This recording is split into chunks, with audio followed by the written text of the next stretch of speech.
organiza. Son las 3 instituciones que trabajan en este tema. Previo a ello, quiero informarles que el día de ayer hablaron ya por teléfono el canciller Juan Ramón de la Fuente con el secretario de Estado Rubio, iniciaron ya las conversaciones. Fue una muy buena conversación, muy cordial. Se habló de temas de migración, de temas de seguridad, y a partir del día de ayer pues inician ya estas conversaciones, que es muy importante que todos lo sepan. También informarles que los centros de atención en la frontera ya se están instalando. El día de ayer estuvo el secretario Marat y hoy le he pedido a la secretaria de Bienestar que pueda ir a supervisar algunos de estos centros y otros secretarios que también van a estar supervisando para poderlos, pues para supervisar que lo más pronto posible estén. Y también otro tema que es importante, porque hoy salen los medios, el día de ayer no hubo, incluso hubo menos recibimiento de mexicanos que en días anteriores. Entonces, para que, como dije ayer, todo lo pongamos en su lugar, vamos a apoyar a nuestros hermanos y hermanas que regresen. México te abraza es el programa y aquí en México siempre serán recibidos con los brazos abiertos y además México está viviendo un momento estelar. Entonces, esta es información importante para que todos lo sepan en esta idea de que no hay comunicación. El día de ayer se estableció formalmente, es la primera llamada del secretario de Estado Marco Rubio, la primera que hizo fue a México y fue una llamada muy cordial. Ayer me informó el canciller y a partir de ahí pues ya se abre un proceso de pláticas entre ambos gobiernos. Bueno, vamos con Alejandro.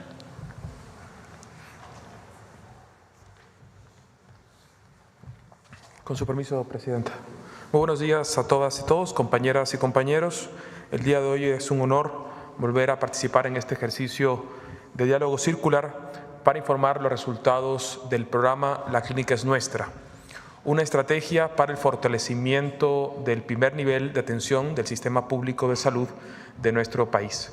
Señalar que esto es una estrategia inédita, se pudo intervenir más de 11.816 centros de salud, es una apuesta muy sólida por la participación social en salud, es una apuesta muy sólida por la gestión territorial en salud y por involucrar a las comunidades y a nuestros pacientes con las unidades que atienden.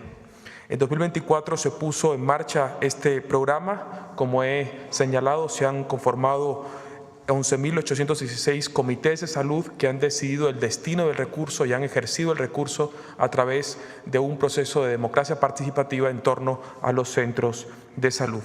Es una estrategia muy sólida, con excelentes resultados, que este año vamos a incorporar a los compañeros del ISSSTE en su implementación. Se hicieron más de 26.000 acciones de infraestructura, más de 11.000 compras de equipamiento mobiliarios y más de 10.000 compras de instrumental para el fortalecimiento de las clínicas del primer nivel de atención de nuestro país. Siguiente. También queríamos compartir algunos números que respaldan lo que les he dicho. Y se hizo una encuesta para conocer cómo fue el desarrollo de esta política pública del Estado mexicano y les quiero presentar dos preguntas muy relevantes. En primer lugar, el 95% de nuestra población considera que se va a brindar una mejor atención a partir de esta política pública y en segundo lugar el 96.1% ve positivo el cambio que se ha generado a partir de este programa y mejor aún un poco más de la mitad lo considera excelente.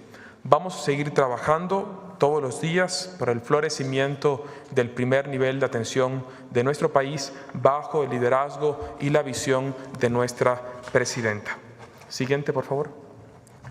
A continuación quisiera presentarles un video de un centro de salud intervenido bajo esta lógica de gestión territorial en salud y de participación social en salud. Es el Centro de Salud 26 de septiembre, ubicado en Tepic, en Nayarit. Hace unos días, en el marco del Plan Nacional de Desarrollo, lo visité con el señor secretario de Salud, el doctor David Kersenovich, y el gobernador del estado, el doctor Miguel Ángel Navarro Quintero. Verán ustedes la experiencia de nuestra tesorera en este centro de salud y miembro, por supuesto, de nuestro Comité de Salud para el Bienestar. Empecé a revisar la clínica desde adentro, afuera, para ver qué eran las necesidades. No había sala de espera, la gente tenía que esperar aquí afuera. La farmacia estaba muy pequeña para acomodar todo el medicamento. Hacía falta aires acondicionados, cambiar los abanicos. No teníamos cortinas y el piso ya estaba muy viejo.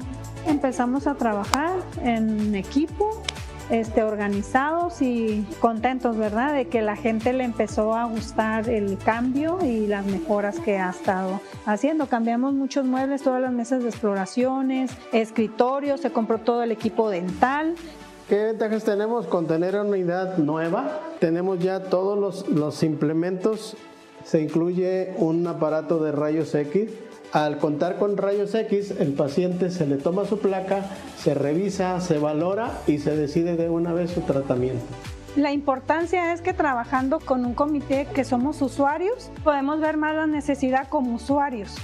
Para mí es muy satisfactorio trabajar con la gente. Tenemos que salir a correr la voz que ya hay, que ya se está trabajando, que ya están trayendo el medicamento, que ya va a haber más atención mejorada. Queremos que ya la gente confíe para que pueda acercarse y venir más a la clínica. Servicios públicos de salud para todas las personas, en todos los lugares. En el 2025 se continuará con esta política pública en todos los centros de salud del ISSSTE Bienestar y adicionalmente se va a incorporar al ISSSTE, al primer nivel de atención del ISSSTE, con la misma metodología implementada en el ISSSTE Bienestar durante el 2024. Por último, reflexionar con ustedes que continuaremos con el fortalecimiento del primer nivel de atención y la construcción del servicio público de salud más grande del mundo bajo la visión de la presidenta. Muchas gracias.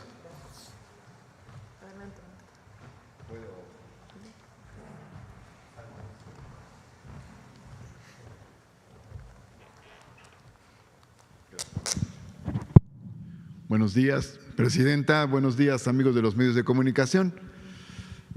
Como ustedes saben, vamos a implementar la Clínica Es Nuestra en el ISSSTE. Adelante, por favor. En los 25 puntos que planteamos con la presidenta Claudia Sheinbaum la semana pasada, el número 4 es precisamente implementación en el ISSSTE del programa La Clínica Es Nuestra. Adelante, por favor. El objetivo fundamental es mejorar la infraestructura, equipamiento y mobiliario de las unidades de primer nivel con la participación comunitaria de los derechohabientes para mejorar las condiciones de su atención. Este fue un lineamiento de la presidenta en la mesa de salud que tenemos todas las semanas. Adelante. El funcionamiento del programa, a reserva de que va a detallar la secretaria Ariadna Montiel, señalo algunas cuestiones fundamentales. Adelante, por favor. Se hacen asambleas con los derechohabientes adscritos a cada clínica. Esta es una asamblea no, digamos, a comunidad abierta, sino es una asamblea con los derechohabientes que están adscritos a cada una de las clínicas. Adelante, por favor. En esas asambleas se elige un comité. Entre otros, el comité tiene un presidente o presidenta, tiene una secretaria técnica, tiene una tesorera. Adelante, por favor. Y la asamblea también aprueba el proyecto que se va a realizar en la unidad médica. Adelante. Y el comité ejerce los recursos, realiza las contrataciones, ejecuta la obra, es decir, no lo hace el gobierno o una instancia del gobierno, sino la gente. Adelante. Las ventajas del programa son numerosas. Entre estas, quiero mencionar, hay un proceso de apropiación social y cultural de las comunidades sobre sus unidades médicas. Adelante. Se fortalece el tejido social, la gente se junta, se conoce, se une, adelante. Se favorece la construcción de la identidad del personal de salud con la derechohabiencia, adelante. Se facilita la realización de las obras, es decir, los procesos son más rápidos, adelante. También se facilita la transparencia del gasto y la rendición de cuentas a las comunidades, adelante. Y se acerca a la institución, en este caso el ISSSTE, con sus derechohabientes, adelante. Asimismo, se fortalece el enfoque preventivo, porque es en el primer nivel, como vamos a ver en adelante, y se fomenta la economía local. Estas son numerosas ventajas que tiene la realización de este programa, además de que se transforma la infraestructura física de la unidad. Adelante, por favor. Tenemos 3 niveles de atención, como ustedes saben, un primer nivel de atención en clínicas, un segundo nivel de atención en hospitales generales y un tercer nivel en hospitales de alta especialidad. Adelante. En este caso estamos comenzando aquí en el primer nivel de atención, porque ahí es la atención básica, preventiva, familiar, es el más cercano a la derechohabiencia y resuelve el 80% de las necesidades de salud de la gente. Adelante. Tenemos 565 clínicas en el primer nivel. En estas es en las que se va a aplicar el programa La Clínica es Nuestra. Adelante, por favor. Los recursos van a ser aportados por el IMSS Bienestar. Eso le va a ayudar mucho al ISSSTE. Como decía, es una idea de la presidenta Claudia Sheinbaum y la Secretaría de Bienestar convocará a las asambleas de derechohabientes los días 15 y 16 de febrero. Adelante. ¿En qué pueden aplicarse los recursos? Voy a poner unos ejemplos. Adelante, por favor. Por ejemplo, impermeabilizar o mejorar instalaciones eléctricas, hidráulicas, o en acabados, o en techumbres, en bardas perimetrales, para hablar de algunas cuestiones físicas. Adelante.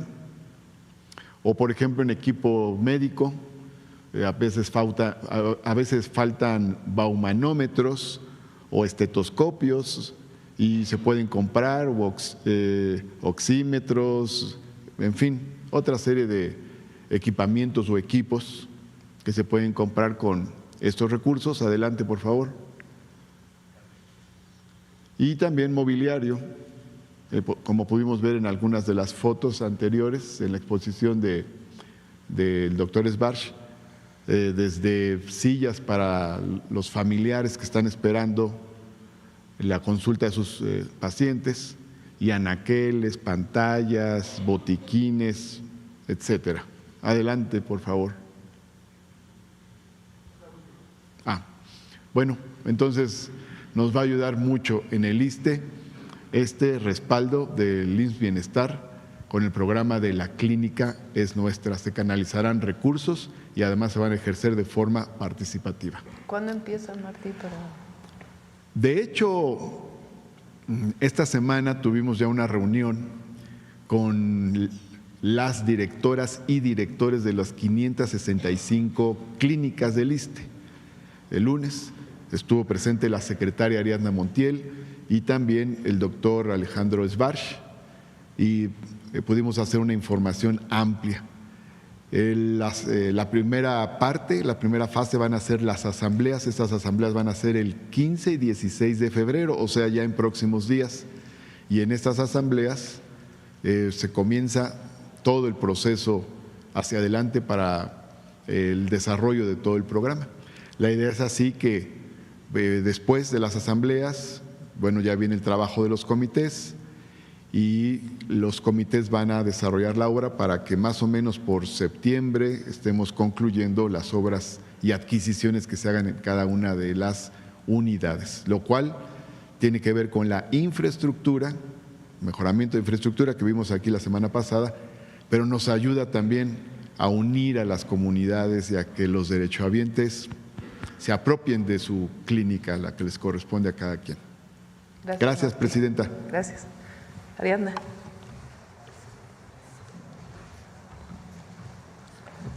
Buenos días. Con su permiso, Presidenta, si me ayudan con la presentación, como ya lo ha explicado el director del ISSSTE, los objetivos, si me ayudan con la que sigue. Gracias.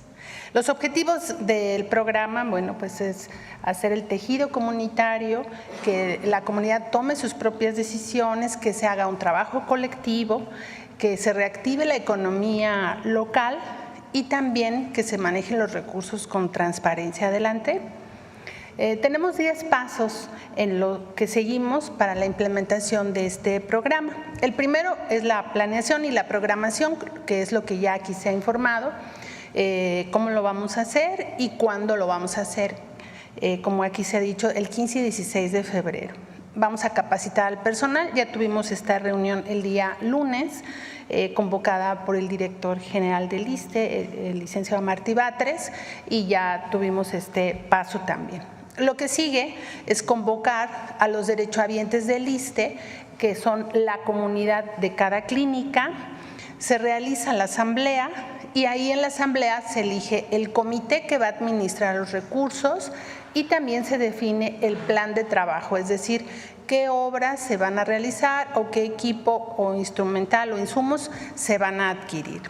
Posterior, se va a hacer la entrega de la tarjeta del Banco del Bienestar a la tesorera, en todos los casos son mujeres por instrucciones de la presidenta y son mancomunadas con quien sea el que preside o la que preside el comité. Posterior, se depositan los recursos una vez que se han entregado las tarjetas y la comunidad y el comité proceden a la realización de las obras. Al final de las obras o de la intervención se hace una asamblea nuevamente con la comunidad de seguimiento para que la asamblea determine si han sido concluidos los proyectos del plan de trabajo y en su caso ya determinar el cierre de las actividades del comité para el programa en este año. Adelante. La asamblea comunitaria pues es un mecanismo de participación, en este caso de los derechohabientes del ISSSTE, que serán quienes estarán convocados para estas asambleas. Y las asambleas pues se van a llevar con un facilitador que es el servidor de la Nación y un secretario técnico que es parte de la plantilla del ISSSTE para instalar la asamblea y dirigir los primeros trabajos en lo que se elige el comité. Adelante. Y bueno, estas fotos son de la actividad que realizamos con IMSS Bienestar para ilustrar cómo va sucediendo. Adelante, el Comité de Salud se integra por la parte de la administración del recurso, como ya lo dije, el presidente o presidenta, la tesorera y un secretario técnico, que es alguien que trabaja en la clínica, una enfermera, un doctor, un trabajador social, nadie mando medio y superior, sino trabajadores de la clínica. También para que ayuden en alguna duda que tenga la comunidad en la parte técnica. Unos encargados de la vigilancia y la supervisión de los recursos, el Comité de Contraloría Social, que todos los programas sociales deben de tener Contraloría Social por ley. Los vocales de salud, esto es muy importante, que son promotores voluntarios de salud, educación para la salud, nutrición y disciplina deportiva y saneamiento, que es parte misma de la comunidad que conforman el comité, pero en la materia de salud y que estarán relacionados también con el programa de salud casa por casa.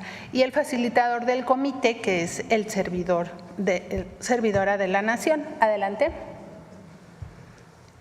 Gracias. Bueno, aquí el director del ISSSTE ya ha puesto los ejemplos de en qué se puede invertir, tanto en infraestructura, adelante, en equipamiento médico instrumental, adelante, mobiliario, adelante. Aquí trajimos algunas fotos de cómo lo procesamos ya con el IMSS Bienestar, adelante. Y este es el mapa de dónde están ubicadas las 565 unidades de salud del ISSSTE. Se trabajará en 32 estados, 238 regiones de trabajo de la Secretaría de Bienestar, 499 municipios de 529 localidades. En suma, estaríamos interviniendo 1,805 consultorios y las asambleas se van a convocar, como ya se ha dicho, 15 y 16 de febrero. Es cuanto, presidenta. Pues esta es la información. Es muy buena noticia para todos los trabajadores y trabajadoras del Estado. Es un esquema que mostró sus resultados en el 2024. La comunidad se organiza para apoyar a su centro de salud y ahora entramos al ISSSTE.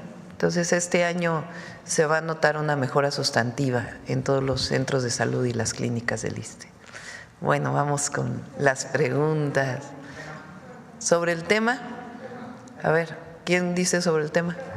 A ver, acá y luego por acá. ¿Qué tal? Buenos días, doctora. Buenos días. Saludarla, Joana Flores de Grupo ASIR. Gusto verte. Igualmente. Sobre este tema, doctora, preguntarle cuánto presupuesto en total se va a destinar para este programa, para estos 11,000 comités, más de 11,000 comités que ya existen, pero además, ¿cuánto recurso adicional se va a destinar para estas más de 500 clínicas también que se van a sumar del ISSSTE? Y también solo preguntar, ¿cómo funciona este comité también de vigilancia para el recurso?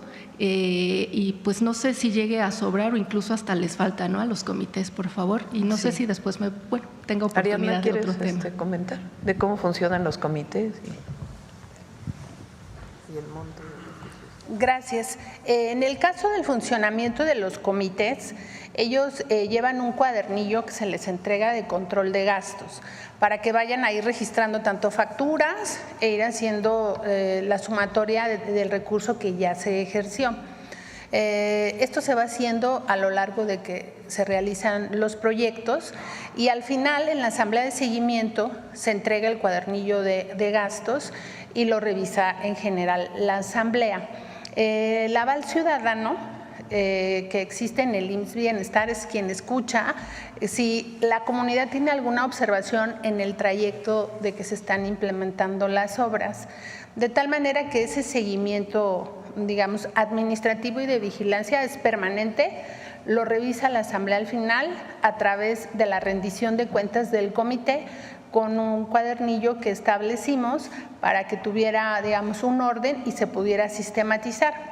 Por ejemplo, en el 2024 que intervenimos, apoyamos en el IMSS Bienestar, pudimos dar cuenta de cuántos proyectos se realizaron de infraestructura, de equipamiento, de insumos, porque todo se sistematiza, se registra en un sistema para también evaluar el siguiente año justo los alcances del programa. Entonces, es la manera como funciona el comité. Debo decir que hay un ánimo de mucha participación de la población y mucha recepción positiva en medida de que se les tome en cuenta, porque cuando vamos a un lugar y decimos, es que aquí deberían de hacer esto, yo creo que como usuario, lo que decía la persona en el video, y ha habido mucho interés y mucha participación, no solo del comité, sino en general de la comunidad para participar. En materia de los recursos, creo que Alex nos puede dar el dato, el titular del IMSS Bienestar.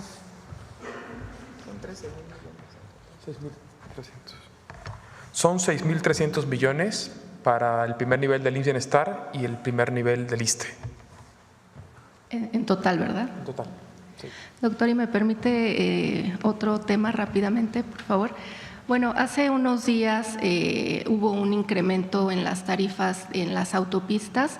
En un recorrido que hicieron mis compañeros de Grupo ASIR y corresponsales, pues ellos con los automovilistas decían que las primeras quejas es que, bueno, las tarifas que eran muy altas, el mal estado de la carpeta asfáltica en algunas y también algunos puntos de inseguridad. Saber ustedes como gobierno qué pueden hacer para mejorar esta situación y pues también, digo, sabemos que no se puede bajar la tarifa, pero también cómo evitar que impacte al bolsillo también de las personas que muchas veces se desplazan, pues no solamente por situaciones personales, sino por trabajo.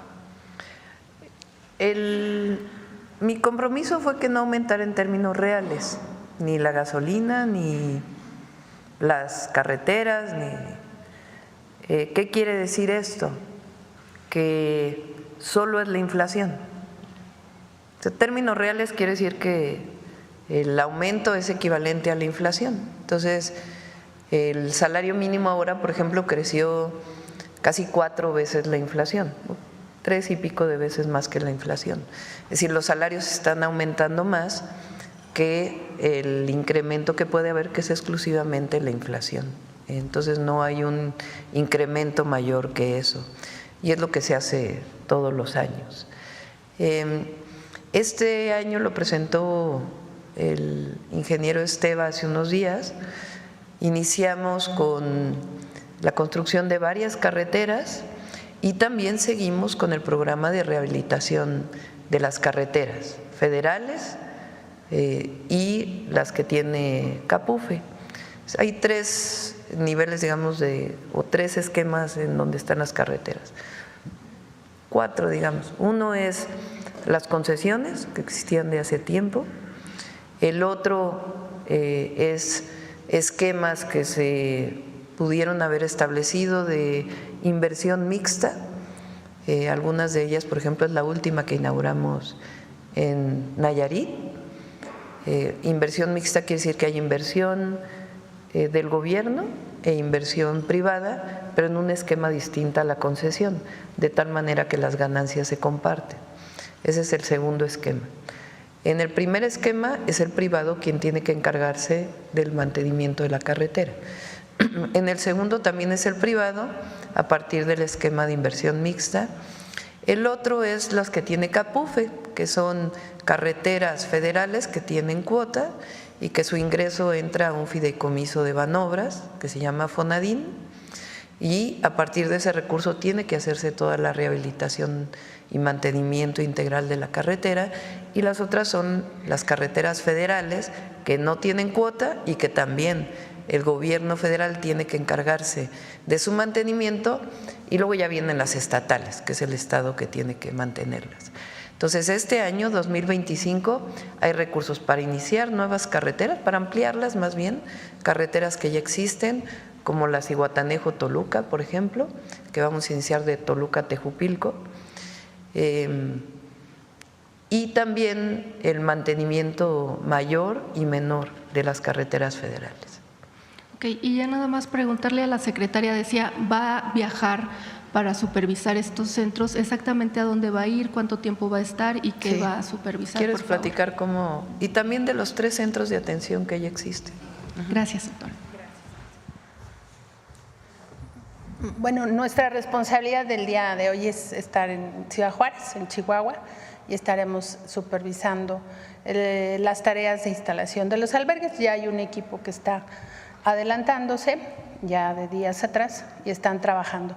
En todos los albergues, por instrucción de la presidenta, hay presencia de los servidores de la Nación. Serán 50 compañeros por cada albergue, que tiene como tarea fundamental entregar la tarjeta que ya ha informado la secretaria de Gobernación para apoyo para el traslado, ¿no? Y el registro a los programas de bienestar. Esas son las 2 tareas generales, y en la responsabilidad nuestra es estar en Ciudad Juárez. Paralelamente, desde la administración del presidente López Obrador, nosotros coordinamos 3 albergues en la frontera norte, uno en Tijuana, otro en Ciudad Juárez y el tercero en Matamoros. Estos centros han atendido desde enero del 2019 a cerca de 56,000 personas, que se les brinda alojamiento, alimentación, atención psicológica, médica, se le brinda educación a los niños por el tiempo que están en la estancia. También se hace la vinculación laboral en su caso, sobre todo con el sector de la maquila, apoyados por Migración para darles la CURP de trabajo, la CURP que es temporal para que ellos puedan estar con una estancia legal en el país, y también con el SAT, con el RFC, para que tengan un trabajo legal, y las empresas también tienen un permiso por parte del SAT. De tal manera que en estos centros hemos estado atendiendo a lo largo de estos años a los hermanos migrantes que buscan llegar a la frontera norte y que por alguna razón permanecen en estas ciudades. Ahora que se ha cancelado la aplicación que usaban para hacer la solicitud de asilo, hemos recibido a estas personas en los 3 centros para que permanezcan hasta que decidan, tomen sus decisiones de vida, que también en eso el apoyo psicológico y médico y la parte de trabajo social es muy importante. Nos apoya el IMSS y el IMSS Bienestar para prestar los servicios de salud y estamos en una constante revisión desde que se han instalado estos centros. Y la instrucción de la presidenta es ponerlos a disposición, sobre todo de las personas que han quedado en espera, que ya tenían una cita justo el día lunes o en estos días posteriores. Son las actividades de nosotros. Gracias. A ver, vamos adelante porque luego me van a decir que… A ver, Carlos, ya que estás. Buenos días a todos y todos. Carlos Navarro de Heraldo Media Group. Presidenta, después de las conversaciones entre el canciller y Marco Rubio, ¿han acordado reuniones de alto nivel entre ambos equipos? Si usted ya tiene contemplados, ¿habló de alguna fecha que esté visitando Estados Unidos o que vengan de Estados Unidos hacia acá? Iniciaron las conversaciones y como lo he dicho, yo estoy convencida que vamos a tener acuerdos en los distintos temas. Entonces, inician las conversaciones y vamos a estar informando aquí en la mañanera los avances. ¿Pero sí tiene algún momento contemplado? En este momento no, vamos a esperar, como digo, pues día con día. Sobre este tema, ayer la visitó el copresidente ejecutivo de Televisa, Bernardo Gómez, quien tiene buena relación con Donald Trump. Preguntarle si él le va a estar ayudando de alguna forma a tener un vínculo con el gobierno de Estados Unidos o qué temas trataron en este encuentro, presidenta. No, el día de ayer hablamos de temas que tienen que ver con varias inversiones, principalmente de ICA en el país. Pues le pregunté porque estuvo ahí en la toma de posesión, que cómo estuvo, pero es una reunión normal de un empresario con la presidenta, transparente. Y también aprovechando, en el Plan México se habla de la adquisición de una planta de gas natural en Texas. ¿Cuál sería esta planta? Si sería un esquema similar al que se hizo con el presidente Andrés Manuel López Obrador con Deer Park, presidente. ¿Cuál planta, perdón? Una planta de gas natural en Texas que viene en el Plan México que se estaría adquiriendo por parte del gobierno de México. Hay varias plantas de gas. Vamos a traer para ver todas las inversiones, para darle seguimiento. Cada semana o cada 15 días le vamos a dar seguimiento al Plan México. Hay varios proyectos, particularmente de licuefacción o de compresión de gas que se dejaron desde el presidente Andrés Manuel López Obrador y le estamos dando seguimiento.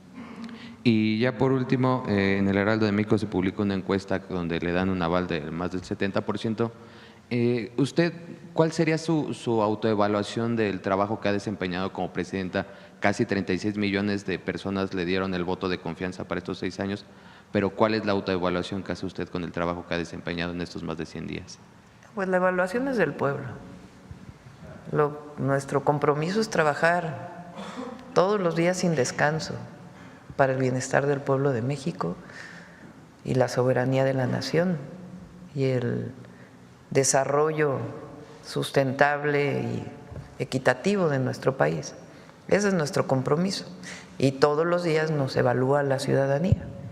Entonces, más allá de las comentocracias de la oposición, que por cierto, agradezco mucho el desplegado de la CONAGO, a ver si lo pone.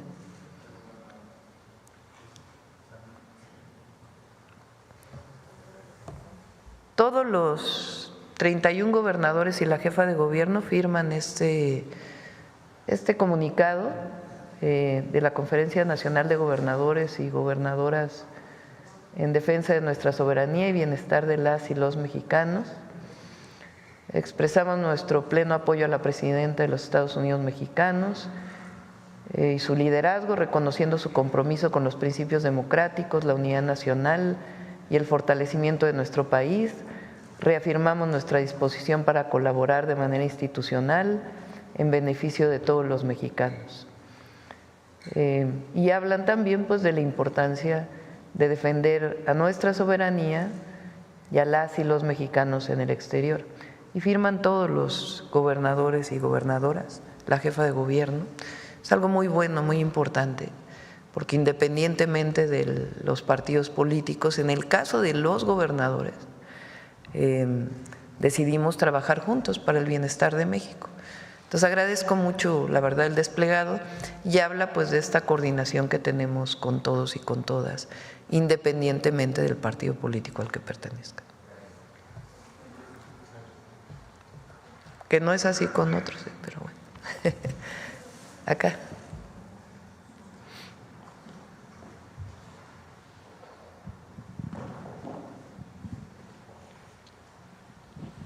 Muchas gracias. Buenos días, Presidenta de la República, servidores, servidoras. Muchas gracias. Buenos días a todas y todos. Sósimo Camacho, de Luces del Siglo. Pues usted ya se ha referido a estos decretos que ha estado firmando Donald Trump, órdenes ejecutivas, y que ha comentado hay que centrarnos más en eso que en las propias declaraciones o formas de comunicar del propio hoy presidente de Estados Unidos. Sin embargo, bueno, pues tiene algunos discursos bastante estridentes destinados no solamente hacia México, sino a América Latina en su conjunto, hacia otras partes del mundo. Analistas han observado incluso un discurso expansionista tratando de decir que Estados Unidos se debe hacer de Groenlandia, debe dentro de su concepción y entre comillas recuperar el canal de Panamá, ha querido renombrar al Golfo de México como Golfo de América. Y en ese sentido preguntarle, Presidenta, si hay algún tipo de respuesta conjunta de América Latina frente a este tipo de intenciones de Donald Trump. Y se lo pregunto porque México no es el único afectado, por ejemplo, en el caso de las deportaciones. Hay países que tienen, o que su Producto Interno Bruto representa el 25.1%, 25.6% de las propias remesas. Es decir, hay países que depende en un cuarto de su Producto Interno Bruto de lo que envían desde Estados Unidos. El problema no solamente es de México, sino es prácticamente de América en su conjunto. Y bueno, pues hay un organismo, un mecanismo que es la CELAC, y que hoy que América Latina tiene gobiernos que se asumen progresistas, como el suyo, como el de Colombia, Nicaragua, Venezuela, etcétera, pues tampoco vemos una respuesta conjunta, un instrumento, utilizar el instrumento de la CELAC, porque además si no es ahora, para ese tipo de casos, entonces ¿cuándo? Tengo varias llamadas en estos días. Hablé con el presidente Arévalo, hubo una reunión de los cancilleres de distintos países de América Latina y el Caribe. En estos días vamos a hablar con el presidente Lula. Y hay unidad en América Latina, eso es importante. Entonces, yo sé que a veces ustedes quieren que haya una declaración particular, pero nuestro objetivo fundamental es el bienestar del pueblo de México. Esa es la responsabilidad de la presidenta. Y por supuesto nos comunicamos con todos los gobiernos del mundo y particularmente con los de América Latina. Y hoy estamos concentrados, o estoy concentrada con el equipo, pues obviamente en el interés de México. Entonces, nuestro interés pues es evidentemente el acuerdo con Estados Unidos en diferentes temas, que ya hay una comunicación. Hay cosas en las que no estamos de acuerdo, pero en este momento ese es el interés esencial que estamos cumpliendo y que vamos a cumplir. Entonces, estamos trabajando en ello y al mismo tiempo tenemos comunicación con gobiernos de América Latina. Y hay cosas en las que evidentemente no estamos de acuerdo, pero nuestro interés es la defensa de las y los mexicanos y garantizar el desarrollo con justicia en nuestro país. Y en eso pues estamos trabajando en este momento. ¿Y hay posibilidad de un acuerdo o un pronunciamiento conjunto? Terzo, podríamos decir. Vamos a ver, la CELAC tiene cambio de presidente, no sé cómo se llama, si es presidente, coordinador, pasa de la presidenta Xiomara al presidente Petro en marzo. Hemos hablado de algunos de estos temas y la CELAC son todos los países y tiene un acuerdo de cualquier comunicado debe ser por consenso, todos deben estar de acuerdo en el comunicado que se expide. Entonces, lo manifestamos además, por cierto, nuestro apoyo siempre a Panamá. Ayer no lo mencioné, y nuestro apoyo siempre al pueblo y al gobierno de Panamá. Y ya vamos a ir en cada momento, no todo necesita una respuesta inmediata. Entonces hay coordinación, hay comunicación y en este momento nuestro interés esencial, como debe ser, es nuestro país. Presidenta, también en un tema pues vinculado a desde ayer se dio a conocer por parte de medios en Estados Unidos la intención de Donald Trump de renegociar o empezar las negociaciones sobre el propio Tratado de Libre Comercio, la revisión del Tratado de Libre Comercio. En ese sentido, bueno, pues hay puntos que son álgidos, hay por supuesto aquellos que son de coincidencia, pero hay temas que tienen que ver en la agenda bilateral con el asunto del maíz transgénico, por ejemplo, que le planteaba en otra ocasión, pero también temas que le interesan a México, aunque no necesariamente estén en el ámbito del Tratado de Libre Comercio, como el trasiego de armas, que pues ya habíamos dicho, de acuerdo con agencias incluso estadounidenses, pues reconocen que son alrededor de 2,000 armas. El Departamento de Justicia, no una agencia. El Departamento de Justicia de Estados Unidos. Sí, pero las estadísticas señalan que incluso son alrededor de 2,000 armas las que ingresan ilegalmente desde Estados Unidos a México diariamente. Y estamos hablando de fusiles de asalto, AK-47, R-15, Barrett, es decir, armamento de las Fuerzas Armadas, que son los que precisamente les dan el poder o empoderan de tal manera a los cárteles del narcotráfico que están asentados en México, en Estados Unidos y en otras partes. Una de nuestras prioridades en estos diálogos es justamente el tema de la entrada de armas de Estados Unidos hacia México. Entonces, es de los temas que evidentemente vamos a tratar. Las expectativas que tiene, Presidenta, precisamente de generar este diálogo con el equipo de Ya Donald inició Trump. el diálogo ayer con el Departamento de Estado y el Canciller. Y finalmente, si nos pudiera dar algún más detalles sobre este diálogo. Diario vamos a estar informando, como siempre, diario. Muy amable, muchas gracias. Gracias.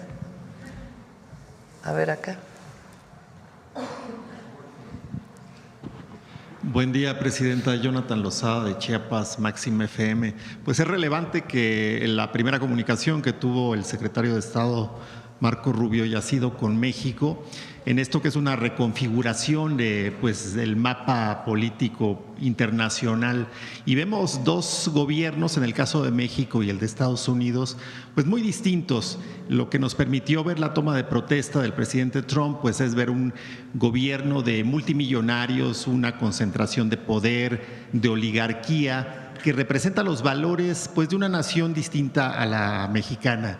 Valores como la autosuficiencia, como el dinero, como el éxito a toda costa, que contrastan con los valores de México, ¿no? Que vemos en un gobierno pues emanado del pueblo, con funcionarios con formación específica en ciertas áreas, con experiencia, pero que representan también valores diferentes, ¿no? Que son los valores de lo comunitario, la solidaridad, la búsqueda de la felicidad, que es también un tema relevante.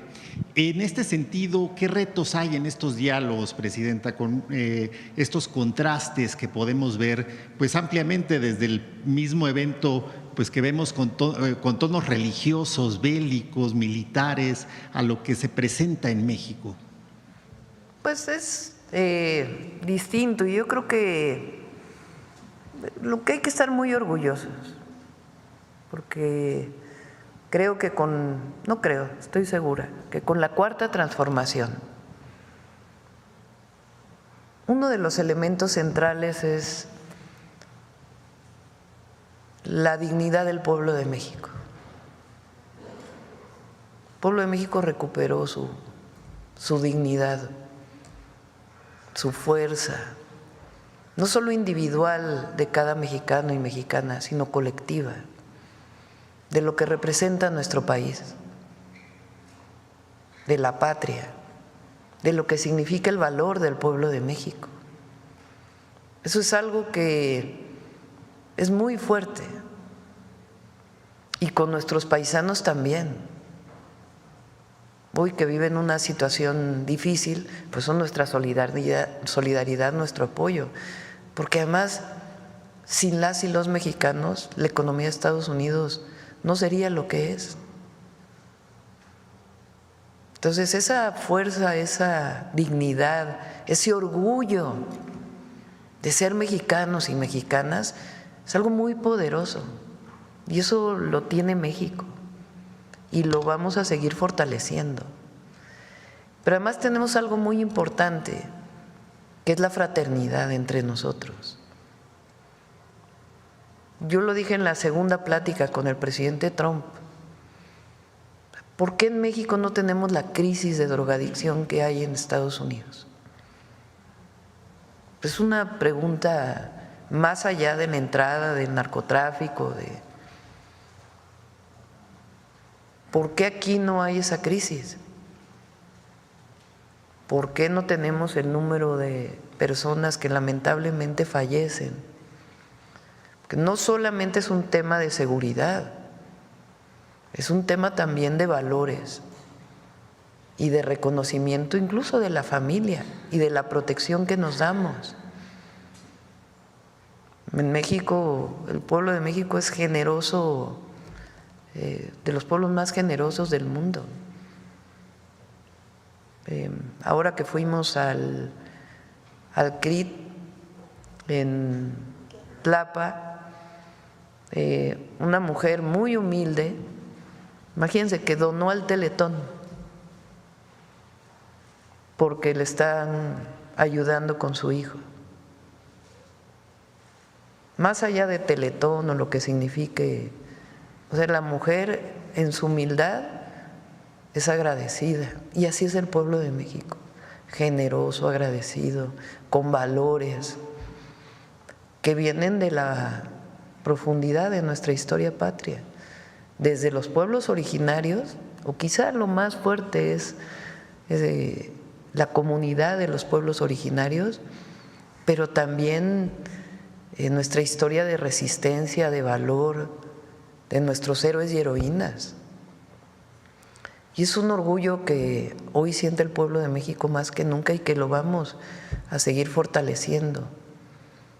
Eso es algo que la oposición no entiende, o algunos, porque no están cerca.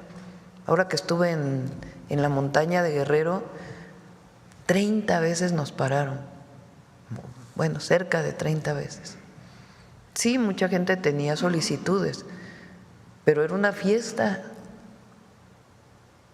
es una cercanía enorme,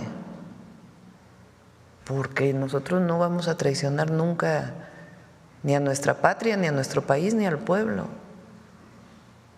Esa fuerza es muy poderosa y eso es lo que nos sostiene. Lo digo por la pregunta de Carlos de la encuesta y por lo que tú planteas. Entonces, por eso vamos a salir adelante, por esa fortaleza y dignidad del pueblo de México.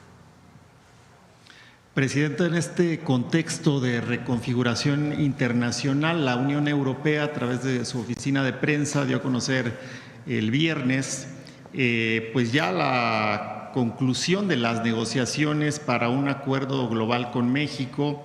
El pilar comercial del acuerdo, dice la Unión Europea, pretende impulsar una relación comercial próspera en el que pues se puedan alcanzar nuevas cifras y nuevos intercambios. México alcanzó los 82,000 millones de euros en 2023 junto con la Unión Europea en esta relación bilateral. Hay cifras importantes en este intercambio. Las exportaciones de bienes de la Unión Europea en 2023 específicamente para Europa fueron de 53,000 millones de euros, mientras que pues para México fueron de 29,000. Y hay una serie de datos interesantes en cuanto a los puntos que plantea esta información, entre ellos pues una posibilidad de comercio en sectores importantes como finanzas, telecomunicaciones, transporte, comercio digital, servicios ambientales, servicios de postales y mensajería, un capítulo dedicado a lo digital que eliminaría las barreras de comercio en línea, introduciendo reglas para que las empresas puedan operar en línea con certeza y se proteja también a los consumidores en ese rubro, garantizar el suministro de materias primas para transiciones digitales y ecológicas, que además contrasta con lo que plantea el presidente Trump de eliminar todo acuerdo con la protección del medio ambiente, por ejemplo, ¿no? Y además que me llama la atención un capítulo que tiene como fin pues combatir la corrupción mediante eliminar el soborno y convertirlo en un delito penal, dice esta comunicación que emite la Unión Europea para los funcionarios gubernamentales. Establece fortalecer controles internos, la auditoría externa, la presentación de informes financieros, la lucha contra el blanqueo de dinero. Me parece, hasta donde lo percibimos y lo conocemos, un acuerdo de avanzada. ¿Nos puede comentar un poco más acerca de este acuerdo con la Unión Europea y preguntarle los tratados internacionales en materia de intercambio comercial con otros países, además de Estados Unidos, qué papel juegan en la estrategia de comercio internacional del Gobierno de México en este momento coyuntural? Ha habido avances en el diálogo con relación a el acuerdo comercial con Europa. Uno de los avances más importantes es que se sacó el capítulo de energía, que para nosotros por soberanía es muy importante. Y se sigue trabajando, todavía no hay un acuerdo. Todo tiene que estar en función de nuestro plan, el Plan México, que tiene que ver con el fortalecimiento de la producción también en México, porque son importantes los acuerdos comerciales y la relación con otros países. Evidentemente, pues el TEMEC es muy importante, pero nosotros tenemos un objetivo que es seguir impulsando la producción en nuestro país. Entonces, en esa perspectiva también estamos revisando este acuerdo comercial con Europa, que en efecto va muy avanzado y ya informaremos en su momento. Y como última pregunta, Presidenta, en estos programas que se han implementado, que dio a conocer ayer y antier en torno a la recepción de los migrantes repatriados, el sur de México, ¿qué papel jugará? ¿Qué papel jugará Chiapas en específico, que ha sido, bueno, y es por situaciones geográficas también una región de paso de migrantes de Centroamérica y de otros países, y que muchas veces establece ahí, hay un plan específico para esta región? ¿Hay alguna comunicación? Bueno, por supuesto nos ha dado a conocer la comunicación que hay con los gobernadores de distintas regiones, pero en específico en Chiapas y en el sur, ¿nos podría hablar un poquito más al respecto? Nuestra posición es que la forma más humana y además eficaz de atender el fenómeno migratorio es la cooperación para el desarrollo, es la inversión en los lugares en donde hay personas que migran por necesidad. Esa va a seguir siendo también nuestra posición con Estados Unidos, con la administración Trump, con el presidente Trump, de que es indispensable que haya también inversiones en Centroamérica, en nuestro país, por supuesto la importancia del tratado, que él también estoy segura que lo valora. Entonces, ese es nuestro planteamiento. Una de las pláticas con el presidente Arévalo, que digamos iniciamos esas pláticas, recuerden que el tren interoceánico llega al límite con Guatemala, en Ciudad Hidalgo. El tren tiene en esa línea K, a ver si tienen una fotografía del interoceánico, ya lleva casi el 66% de la construcción. Hay un puente muy importante que casi se terminó y sigue avanzando, y este año tiene recursos para poder llegar a principios de 2026 a Guatemala. El objetivo es que ese tren sí a Guatemala. Es algo que hablaron en su momento el presidente Arévalo con el presidente López Obrador y que nosotros queremos continuar, y él está interesado también en continuar. En un proceso en donde haya polos de desarrollo en el sur de nuestro país, estos polos de bienestar que hemos estado hablando. Incluso hay terrenos ya en Tapachula y es parte del Plan México. Entonces, el gobernador de Chiapas también está trabajando mucho en esto. Entonces, en uno de los temas que estamos trabajando de manera muy importante es el desarrollo de nuestra frontera sur y de la frontera Guatemala-México. Y también recuperaremos ya muy pronto las pláticas con Belice, porque la idea también era que el Tren Maya pudiera entrar por Belice para poder salvar el Petén, que es una selva muy importante, que entre por Belice para poder también entrar a Guatemala. Entonces es uno de los proyectos de desarrollo que tenemos. Estamos ya en pláticas con Guatemala y bueno, se va a ir desarrollando y también lo vamos a ir informando. Y el objetivo pues es el desarrollo de Guatemala y el desarrollo de México en la frontera sur, más allá pues de lo que tenga que seguirse trabajando en el tema de migración. A ver, atrás, basta, porque están muy insistentes. ¿Qué tal? Muy buenos días a todos y a todas. Juan Hernández de Diario Basta, del Grupo Cantón, Tabasco Hoy, Campeche Hoy y Quintana Roo Hoy. Primero, referente precisamente a hablar del fortalecimiento del tejido social, ¿qué implica precisamente este trabajo que se va a realizar de la clínica nuestra?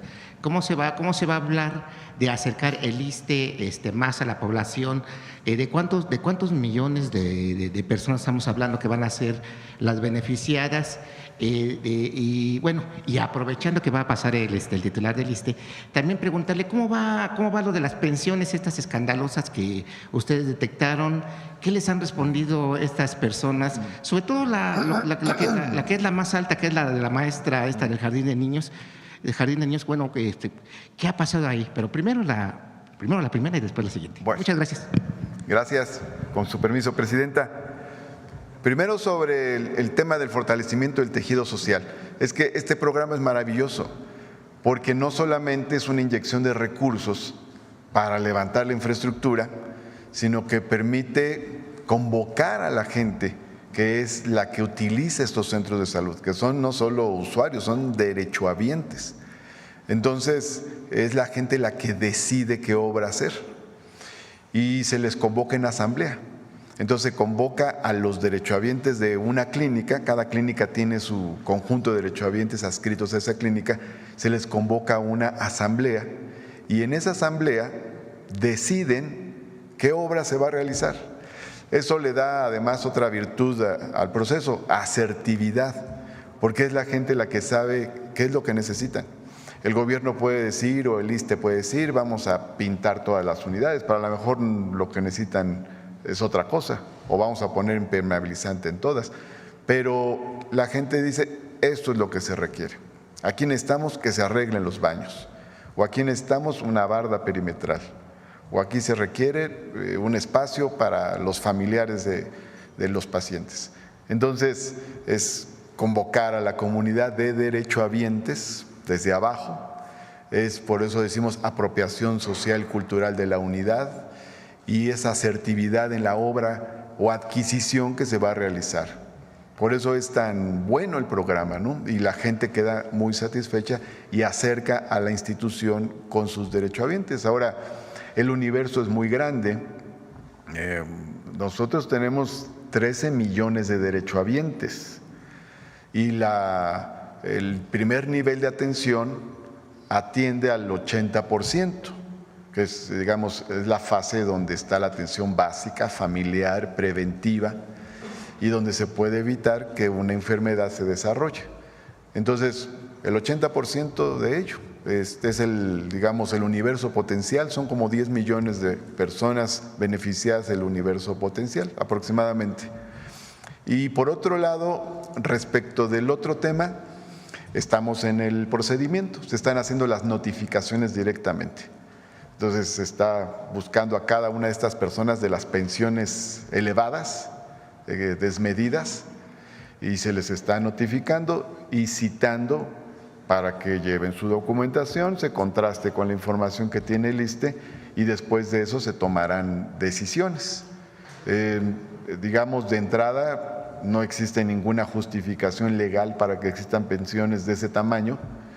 No obstante ello, como decíamos la vez pasada, estamos cumpliendo con el procedimiento de la audiencia, del derecho de audiencia para las personas que están recibiendo esa pensión. Entonces les citará y calculamos más o menos que dentro de algunas semanas ya se estará, más o menos a lo largo de febrero se estarán tomando decisiones al respecto. Con permiso. Gracias. Adelante. Gracias, buenos días. Yusbel Carolina de Código Libre. Presidente, en el tema de migración, ya nos está comentando de la atención humanitaria a los migrantes, pero en este caso voy exactamente con las otras nacionalidades. ¿Cuál es el detalle de cómo va a ser su traslado voluntario o la inserción aquí en México? Yo sé que todavía es muy pronto, usted está en reuniones, pero la gente que está en la frontera, pues, ¿qué mensaje le da? ¿Qué les dice? ¿Qué tienen que hacer o cómo tienen que esperar mientras ustedes se comunican con los gobernantes de otros países? Es lo que mencionó la secretaria Ariadna. Hay 3 albergues en la frontera que están desde 2019, que pertenecieron a distintas instituciones hasta que lo tomó la Secretaría de Bienestar. Ahí, desde hace tiempo, no de ahora, se reciben personas de otras nacionalidades. Ellos, para poder ser repatriados a su país, pues tienen que hacerlo de manera voluntaria, no puede hacerse evidentemente de manera forzosa. Entonces, si ellos voluntariamente aceptan, hay esquemas con las instituciones de Naciones Unidas para poder colaborar para que puedan regresar a sus países a través del Instituto de Migración. Entonces, hay protocolos que existen desde hace tiempo y si permanecen en nuestro país, pues permanecen principalmente en estos albergues. Ahora, sí es importante, porque ¿por qué no me ponen la gráfica de ayer y todavía está hasta el 20 de enero ya? El número de personas que llegan a la frontera norte, que ha disminuido de manera muy importante. Esto es muy relevante, porque es un trabajo al que le pusimos mucha atención desde que llegamos al gobierno, que permita, pues, de manera humanitaria a las personas que llegan al sur de nuestro país, pues orientarlas, darles opciones en nuestro país, o si de manera voluntaria quieren regresar, regresan. Porque hoy, pues, no tiene caso que lleguen a la frontera norte, ¿verdad?, dadas las condiciones que ha planteado la nueva administración de Estados Unidos, del presidente Trump. Entonces, pero si llegan a la frontera norte, pues entonces hay una atención humanitaria, porque es una obligación de cualquier gobierno humanitario, que por cierto no tiene nada que ver, porque ayer ya andaban diciendo que si el tercer país y todo, que no tiene nada que ver. Para que haya un acuerdo de tercer país tiene que haber una firma del país que es digamos, bilateral. Y nosotros en este caso lo que estamos diciendo, si hay una persona que está en la frontera norte, pues no, ayer estaba -3, -7 grados en la frontera norte, particularmente en Chihuahua. Entonces, pues, ¿cómo un gobierno va a dejar a una persona a -7 grados a la intemperie? Entonces les ofrece, pues obviamente, una atención humanitaria, y si de manera voluntaria quieren regresar a sus países, existen mecanismos que existían con la administración Biden en su momento para poder ser repatriados a partir de recursos que se establecían a través de organizaciones internacionales y que las opera por ley el Instituto Nacional de Migración, que fue justo lo que mencionamos ayer. Si hay una persona de otra nacionalidad que se encuentra en la frontera, en la intemperie, en estas condiciones, pues no, por razones humanitarias no se le puede negar la atención. Entonces se les atiende y se les orienta de las distintas opciones que hay, incluida la repatriación voluntaria para ayudarles a regresar. Okay. Y los que se encuentran aquí en la Ciudad de México, un permiso que tengan mientras tanto hasta que se haga este proceso, ¿qué les dice también? Igual, es lo mismo. O sea, o hay, en algunos estados son los propios gobiernos estatales quienes tienen atención. Entonces, por razones humanitarias, si atiendes una política de nuestro país y se les orienta si quieren regresar a sus países, la manera en que lo pueden hacer a partir de un esquema de colaboración que tenemos con organizaciones internacionales. Eso es parte pues de las pláticas también con el gobierno de Estados Unidos, porque dado que ellos interrumpieron distintos esquemas que ya se tenían de colaboración entre ambos gobiernos, pues necesitamos restablecer esos mecanismos. Y a nuestros paisanos y paisanas, pues toda la gama de opciones que les estamos dando, incluido el regreso a sus lugares de origen y el empleo que también a través del Consejo Coordinador Empresarial pues hemos desarrollado. Okay. Presidenta, en el tema también, ¿qué les puede aconsejar? Digo, porque es escucharla a usted luego de que Estados Unidos anunciara redadas de migración en lugares previamente protegidos como escuelas, iglesias y hospitales. ¿Su opinión de esto y qué le dice a los migrantes y a los consulados? Pues por supuesto no estamos de acuerdo. Y para proteger a nuestros connacionales pues están los consulados, que el canciller pues está dedicado prácticamente la mayor parte del tiempo ahora a estar coordinado con los cónsules, y un equipo también para ver el tema de la atención telefónica, todos ellos, para el apoyo legal y en caso de que sean deportados o en caso de que quieran regresar de manera voluntaria, pues este apoyo que les vamos a dar. Y los centros de atención se están instalando en este momento, esperamos que en unos 3-4 días, en parte por eso va Ariadna y otros secretarios para poder pues tener estos centros de atención lo más pronto posible. Usted dijo fueron menos los deportados. ¿Hay alguna cifra? ¿Cómo podemos ir conociendo estas cifras?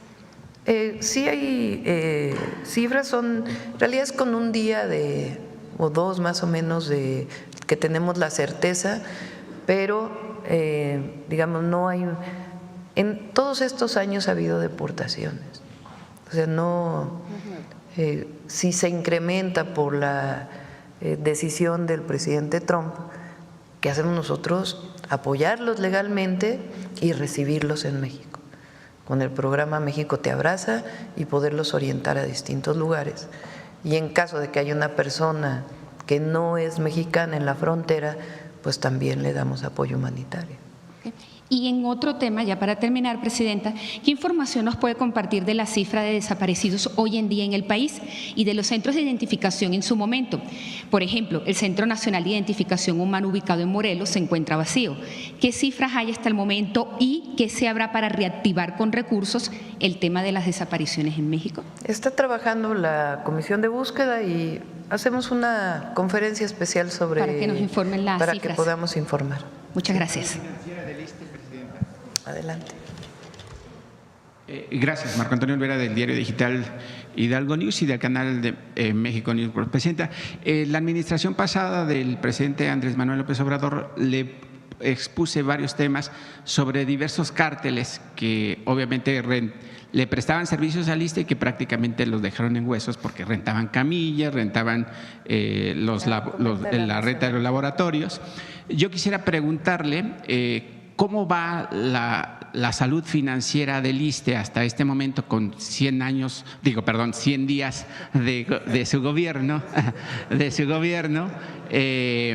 ¿Cómo va el tema de la salud financiera del ISSSTE y cuándo podríamos ver pues una estabilidad en ese sentido?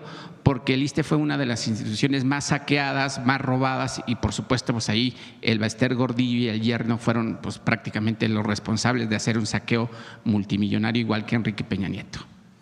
Bueno, en efecto, en la administración pasada con el presidente Andrés Manuel López Obrador se tomaron varias medidas para empezar a rescatar al ISSSTE.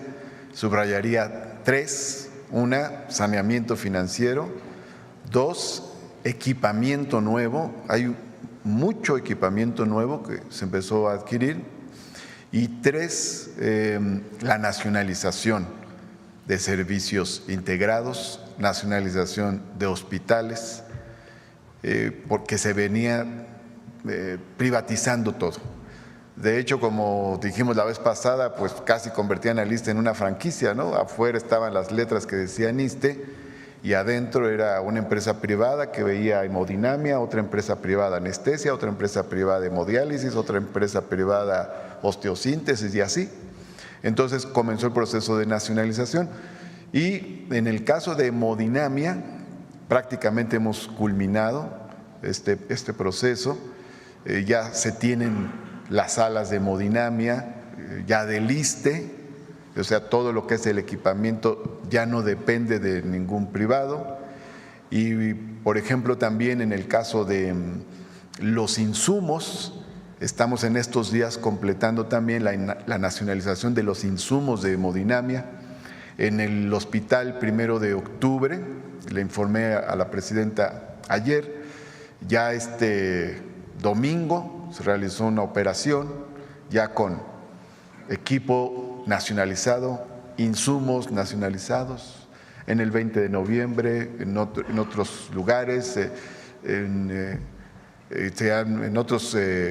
Palenque, por ejemplo, y en otros se han venido ya haciendo intervenciones con el equipo ya nacionalizado, los insumos ya nacionalizados en el caso de hemodinamia. Claro que tenemos que seguir avanzando en otros campos. Por ejemplo, en el equipo de anestesia también el equipamiento está nacionalizado y vamos a ir avanzando sobre el tema de los insumos y así en cada una de las áreas lo vamos a ir haciendo. Ahora, esto es en cuanto a los llamados servicios médicos integrados. Ahora, en cuanto a la nacionalización de los hospitales, se culminó la nacionalización el 27 de diciembre del Hospital de Villahermosa y el 1 de enero el de Tepic y el de Mérida. Incluso la presidenta en su informe de 100 días lo mencionó. Eso quiere decir que ya estos hospitales que eran manejados por privados ya están siendo dirigidos plenamente por el ISSSTE, ya fueron nacionalizados, ya son del ISSSTE y también esa es una noticia importante. Ahora, luego hay otros aspectos también donde vamos a avanzar. Por ejemplo, vamos a ahorrar recursos en una serie de servicios. Ahora acabamos de terminar hace ya un par de semanas más o menos, o tal vez unas 3 semanas, lo de los servicios de seguridad. Calculamos, nuestra área administrativa nos dice que ya con las licitaciones que se hicieron podemos ahorrar ahí como 180 millones de pesos, por ejemplo. Y en otros casos de otros servicios vamos también a avanzar en ahorros para el ISSSTE.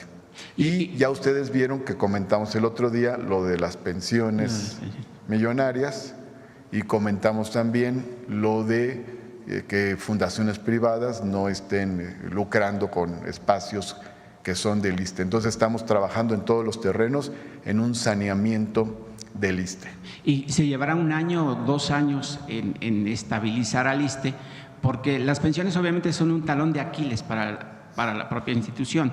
Pero ¿cuánto tiempo se llevará para estabilizarlo financieramente, digamos, y también que los trabajadores del Estado, quienes reciben la atención médica en esa institución, puedan acceder a todos los tratamientos que sobresalen, por supuesto, los temas de enfermedades cardíacas, obesidad, diabetes y todos los que conlleva ese tema de la obesidad? Son tiempos diferentes de cada caso.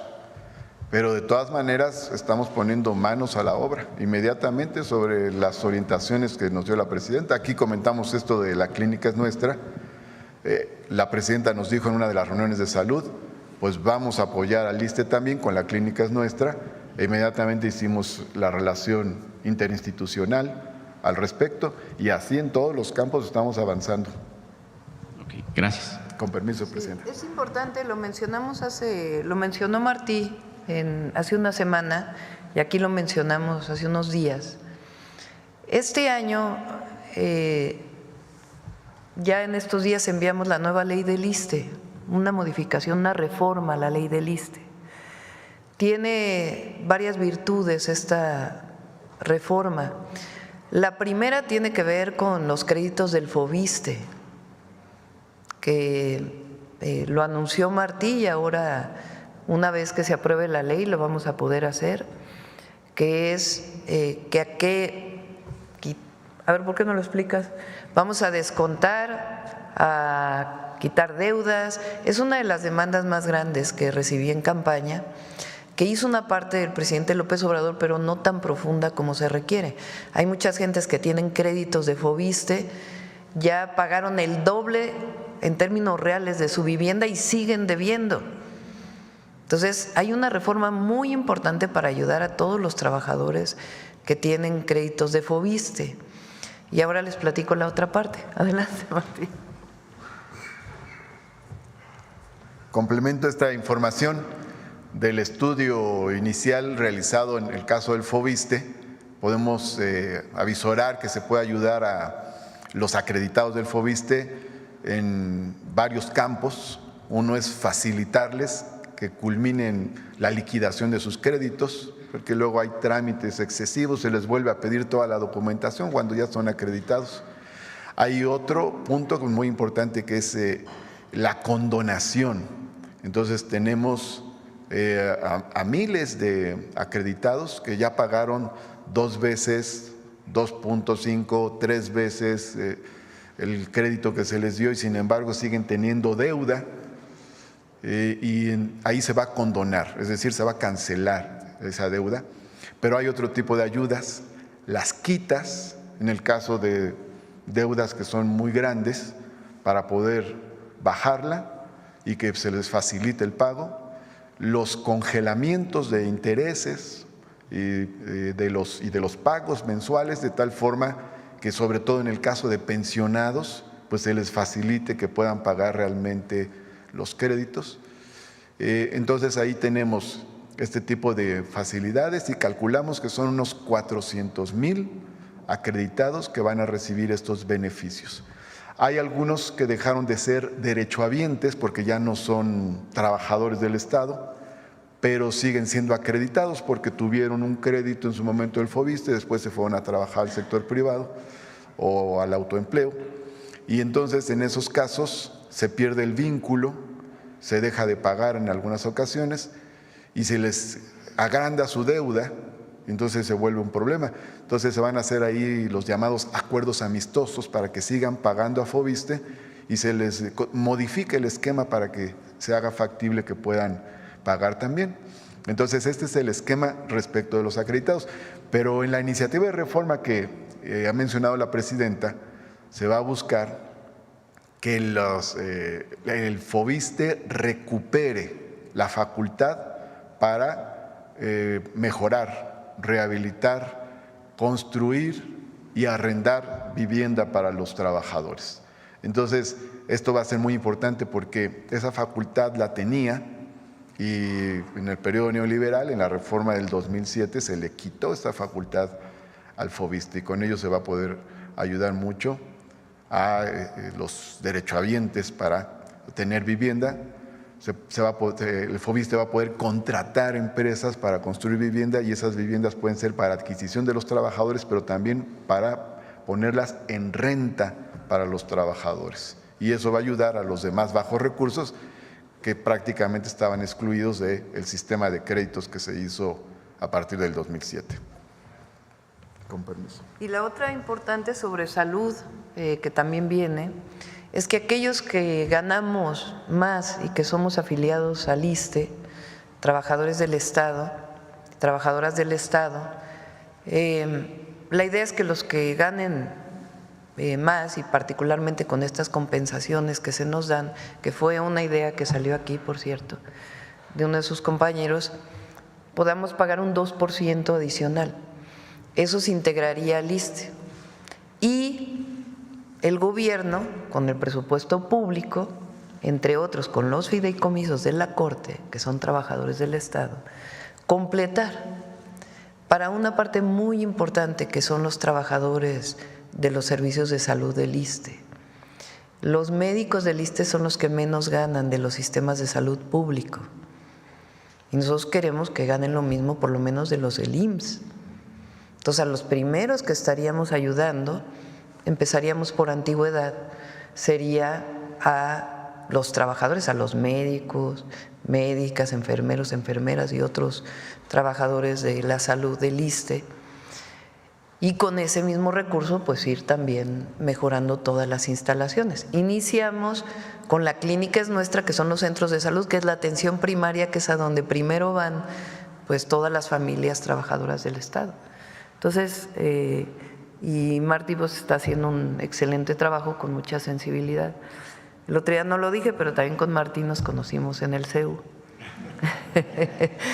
Hace ya unos cuantos años, él estaba en Prepa 7, ¿no? Así es.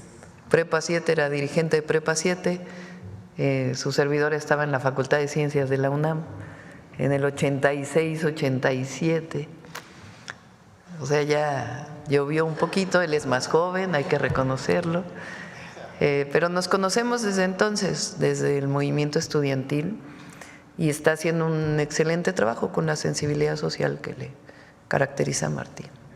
Bueno, a ver acá, de este lado. Capital 21 siempre llega temprano. Buenos días, Presidenta. Preguntarle también a Martí Batres, para los hospitales, si habrá algún tipo de esquema, este se llama Clínica Es Nuestra, sobre todo en el tema de eventuales. De hecho, un trabajador digamos, lo despidieron después de que habló con él y lo volvieron a, digamos, a reinstalar como eventual, tiene 14 años de eventuales, pero hay ciertamente en los hospitales grandes como que hay eventuales que no avanza su contratación. En este caso lo despidieron el 24 de diciembre, bueno, lo despidieron desde el 9, pero lo notificaron el 24 de diciembre, nosotros lo publicamos y ese mismo día que lo publicamos le hablaron para que volviera a resellar y se presentara como trabajador eventual.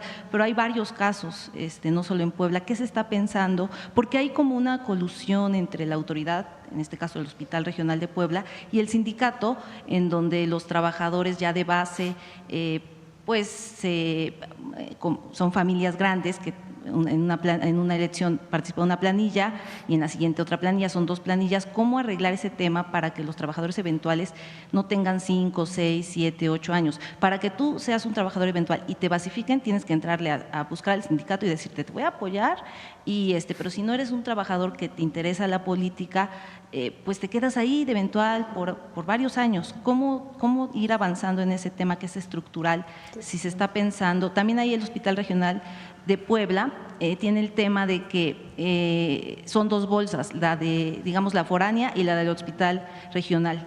Entonces, cuando, digamos, quieren basificar a una persona, dicen, vete al foráneo, y luego, en cuanto hay una vacante en el Hospital Regional de Puebla, te vienes al Hospital Regional de Puebla. Pero el chiste es que los eventuales que no le entran como a esta parte de la corrupción se quedan muchos años.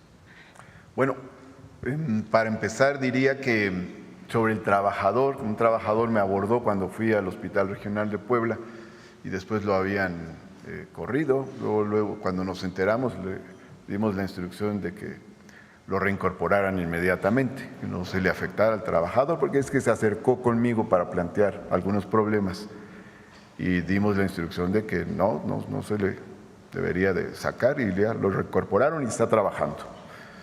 Ahora, como parte de este deterioro que hubo en el periodo neoliberal, pues también toda la parte laboral quedó muy afectada y vamos a ir por fases.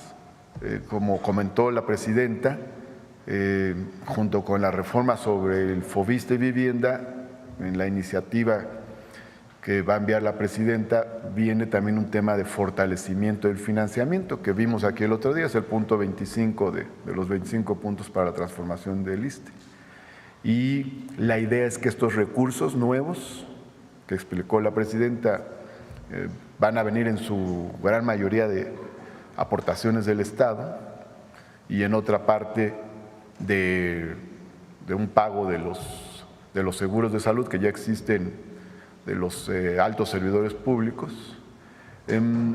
Esto se va a destinar a lo laboral, va a ser para, sobre todo, mejorar los salarios, homologar los salarios de personal médico del ISSSTE con el IMSS, porque ganan menos los del ISSSTE que los del IMSS, entonces se van a emparejar, se van a homologar, sobre todo personal médico en este caso.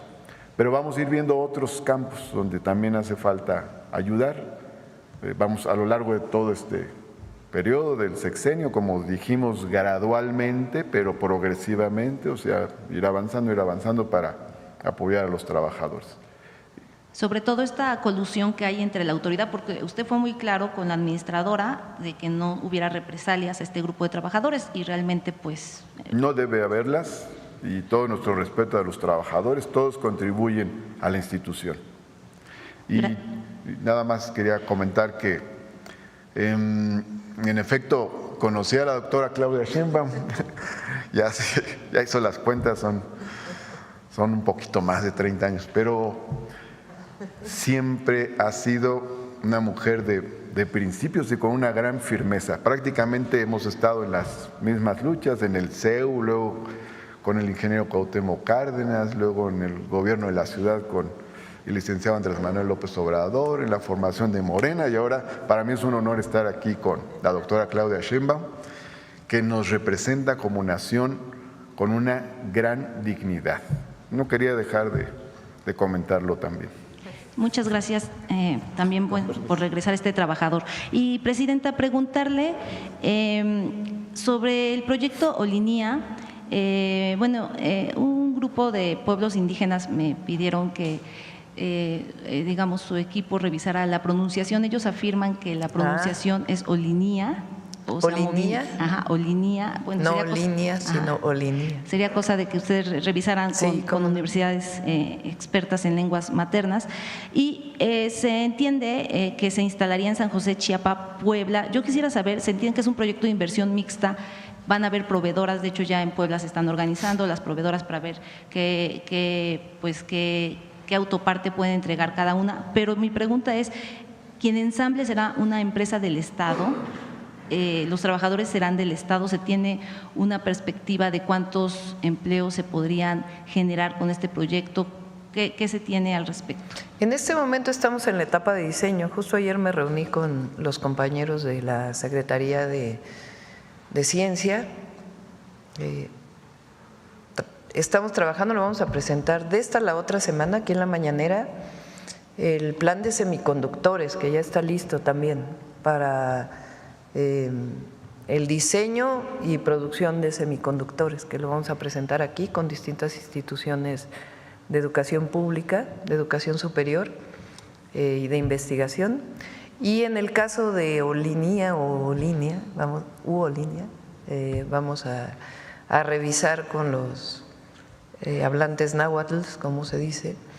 En ese caso estamos en el periodo de diseño.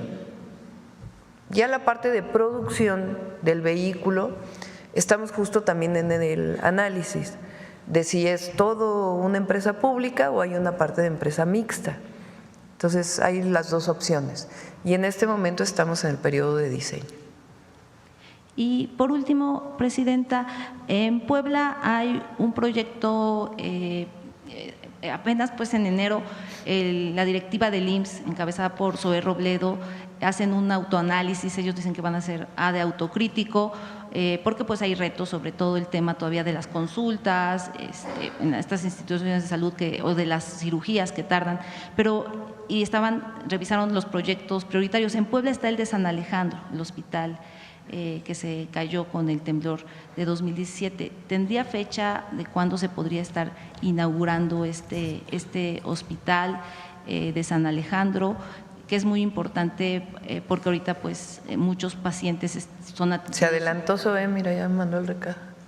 En julio. Se ve que le mandamos saludos a Zoé porque se ve que está oyendo la mañanera. Muchas gracias. En julio entonces, gracias. Sí. Bueno, a ver, vamos a ver una más. Aquí adelante y luego Hans y ya acabamos. Muy buenos días, Presidenta. José Manuel Fuentes, de Capital 21, corazón de la capital. Preguntarle sobre el tema de la clínica es nuestra. ¿Cómo se van a integrar, a entregar los fondos? Si van a ser como la escuela es nuestra, ¿cuál va a ser la cantidad para las clínicas? Ariadna, ¿quieres comentar cómo se...? Gracias. El comité lo va a presidir un integrante de la comunidad y la tesorera necesariamente tiene que ser una mujer. La cuenta bancaria se tramita a nombre de ambos, lo ejerce la tesorera como titular de la cuenta y mancomunada con el presidente, y se gestionan las cuentas y las tarjetas con el Banco del Bienestar. Una vez que se entregan las tarjetas, se pasa a hacer la dispersión de los recursos y ellos podrán utilizar los recursos retirando en la ventanilla del Banco del Bienestar, retirando en cajero o usando la tarjeta para pagar con terminal punto de venta, como cualquier tarjeta bancaria. De tal manera que a ellos se les hacen mínimo 2 ministraciones. La primera, para que inicien los trabajos, y casi inmediato la segunda. Tiene que ver para los recursos para que tengan rápido las compras y puedan cumplir en los tiempos. El año pasado se hizo esta intervención en 11,800 clínicas en 6 meses. Entonces es un modelo de trabajo que también agilizará las intervenciones, y ese es el mecanismo. Y los montos son variados dependiendo el número de consultorios de las clínicas. Aquí Alex Esbarz nos puede dar los datos con precisión. Muchas gracias. Ya dije yo, perdón. Sí, como comentaba la secretaria, los montos son en relación al número de consultorios presentes en cada una de las clínicas. Para los más pequeños, que son de un solo consultorio, reciben aproximadamente 350,000 pesos, y para los más grandes, que son los que llamamos CESAS, que son centros de salud que tienen de 5 a 6 consultorios, reciben aproximadamente 1,100,000 pesos. Muchas gracias.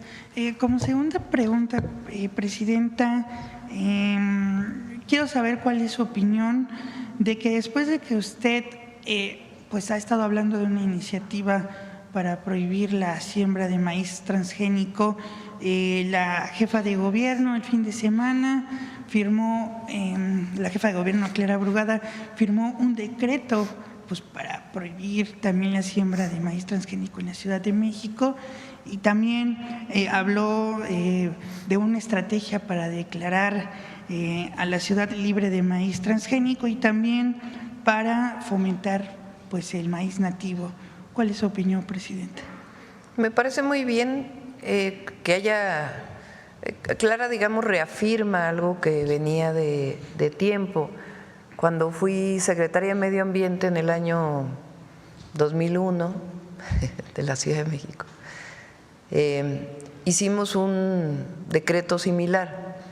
Después, como jefa de gobierno, lo reafirmamos y me da mucho gusto que lo reafirme ahora Clara. Hay una parte muy importante que se ha hecho en la ciudad. Fíjense, lo hicimos con la doctora Álvarez Bulla, que fue directora de CONACYT, y otro equipo muy importante. Ya se ha dedicado desde hace tiempo al tema de los transgénicos. Se hicieron 2 cosas en la ciudad que Clara las va a continuar con Julia Álvarez y Casa, que es la secretaria de Medio Ambiente, y les va a dar mayor fuerza. Uno es la investigación de si hay contaminación por maíz transgénico, que no son investigaciones sencillas, requieren un trabajo muy especializado, porque son investigaciones genéticas. Y la otra muy importante son los bancos de germoplasma, se llama. Quiere decir que guardas las distintas variedades de maíz nativo que hay en la ciudad para evitar que haya una extinción de este maíz que pudiera llegar a ocurrir si no se fomenta. Y además el apoyo a los productores para seguir sembrando maíz. Entonces, incluso cuando yo llegué a ser secretaria de Medio Ambiente desde el 98, cuando estuvo el ingeniero Cárdenas, en el programa de ordenamiento ecológico ya venía el tema de la protección. O sea, en la ciudad hay una historia muy importante de defensa del maíz nativo.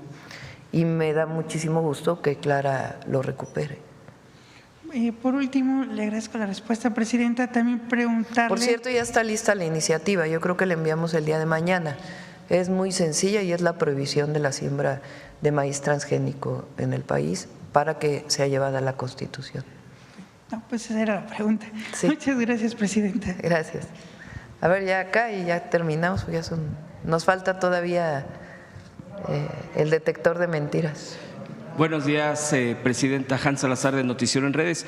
Preguntarle, a propósito del tema con la relación con Estados Unidos, en el tema de migración, hay un número muy concreto que se está manejando en cálculos, es de una ONG, donde calcula que si eventualmente se estuviera cumpliendo lo que ha dicho el presidente estadounidense Donald Trump de la deportación de 1 millón de migrantes aproximadamente, se estarían gastando por parte de Estados Unidos 88,000 millones de dólares. Es un cálculo que están haciendo, más o menos, de acuerdo a estos números. Preguntarle, la política del presidente López Obrador en su momento fue apoyar a Centroamérica con los programas que son derechos sociales en nuestro país, que es Sembrando Vida, que es Jóvenes Construyendo el Futuro. Preguntarle si usted, dentro de estas pláticas, relación con Estados Unidos, los equipos, usted misma, presidenta, estaría planteándole al presidente Donald Trump fortalecer estas políticas y estar revirando, en lugar de ser un tema punitivo, un tema de pues todo lo que se ha dicho, mejor enfocarlo en ese sentido. Esa sería mi primera pregunta. Sí, por supuesto. Lo hicimos en el G20 en su momento. Ahí planteamos que si se dedicara el 1% de lo que se dedica a la producción de armamento a un programa como Sembrando Vida, pues estaría apoyando a más de 6 millones de personas para su bienestar y para el bienestar del planeta. Entonces, por supuesto que es uno de los temas que tenemos planteados. La mejor forma es atender las causas siempre. El siguiente pregunta, presidenta, preguntarle respecto a estos refugios que ya se han anunciado en esta mañanera, cómo se está operando, bueno, que no son nuevos, pero que se están reforzando por parte de la Secretaria del Bienestar. Hace unos días la gobernadora de Chihuahua, María Eugenia Campos, se refirió a los migrantes mexicanos que en un tema de deportación, entrada al estado que ella gobierna, ella no quiere refugios, ella quiere que, incluso dice, los vamos a mandar luego a su lugar de origen, hablando de México, porque decía a sus estados, refiriéndose a nuestro país. La pregunta sería si han hablado para que ella comprenda esta situación de emergencia, bueno, eventual emergencia o de atención, y más con la situación, como bien ha dicho usted, del clima, de todo lo que pues la intemperie, no tener dinero, etcétera. Si ya ha mejorado la forma de pensar de esta gobernadora para poder implementar, a propósito de esta visita que hará, bueno, seguro será permanente por parte de la secretaria, a Chihuahua, que es uno de los lugares, me parece, claves de atención en esta situación. Si han platicado con ella, ha mejorado esta condición de forma de pensar de esta gobernadora. Y ahorita una pregunta última. A ver, es importante primero que expliquemos que una parte son los centros de atención, los albergues que están desde 2019 y que se han ido fortaleciendo para personas de diferentes nacionalidades que por alguna razón están en México, particularmente en la frontera, y para ayudarlos, para protegerlos y la ayuda humanitaria que requieren. Los otros centros de atención que estamos instalando, que estarán listos en unos 3 días más o menos, tienen que ver con principalmente las y los mexicanos. El objetivo pues es que lleguen al país y ofrecerles toda esta gama de apoyos que estamos planteando, de los programas de bienestar, etcétera, y ellos de manera voluntaria decidirán pues dónde quieren estar, porque son libres de estar en México o en cualquier lugar, los migrantes pues requieren una condición migratoria siempre. Entonces son dos tipos de centros de atención que es importante que se conozca. Segundo, ha habido mucha comunicación con la gobernadora de Chihuahua y con todos los gobernadores de la frontera y del resto del país, para en caso de, todo es voluntario, nosotros no estamos de acuerdo en que haya un asunto de fuerza, porque además pues es parte de los acuerdos y de los tratados de derechos humanos de los que formamos parte y además lo hacemos por convicción. Es de manera voluntaria que quieran moverse de un estado a otro y nosotros les apoyamos en el caso de México o en el caso de las personas de otras nacionalidades que quieran regresar a su país o que quieran regresar a un país centroamericano, por ejemplo, y lo acepte el país centroamericano, aunque no sea su país, que si son salvadoreños y quieren permanecer en Guatemala, si lo acepta Guatemala, pues entonces hay acuerdos con los países centroamericanos para que así sea y tiene que ser de manera voluntaria. Entonces, la gobernadora de Chihuahua pues sabe que esta es la política y hasta ahora hemos estado en buena coordinación. Y por último, Presidenta, igualmente en este tema, el día de ayer la Comisión Permanente en el Congreso ha cerrado filas también, así como la CONAGO, y el respaldo a usted frente a esta coyuntura ante la postura del presidente Donald Trump, excepto el PAN. El PAN ha descalificado la estrategia del gobierno federal e incluso ha llamado a que se tendría que, ellos piden eso, se tendría que firmar un acuerdo, convenio con el gobierno de Estados Unidos. Insisten en este tema de la seguridad. Ya sabemos lo del tema de los cárteles, el tema de llamarlos terroristas, que tiene una implicación muy clara. ¿Qué respuesta da? Esto lo dijo el senador Ricardo Anaya, panista, que él descalifica completamente y se niega a cerrar filas ante esta situación. Sería mi última pregunta, Presidenta, y gracias.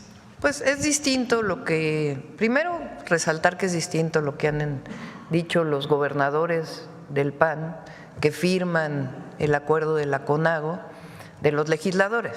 Entonces eso es importante. Y segundo, si quieren lo dejamos para mañana, porque hay que dejar cosas para un día y otras para otro día. Ellos siempre han tenido una relación de entreguismo. Muchos de ellos, no todos.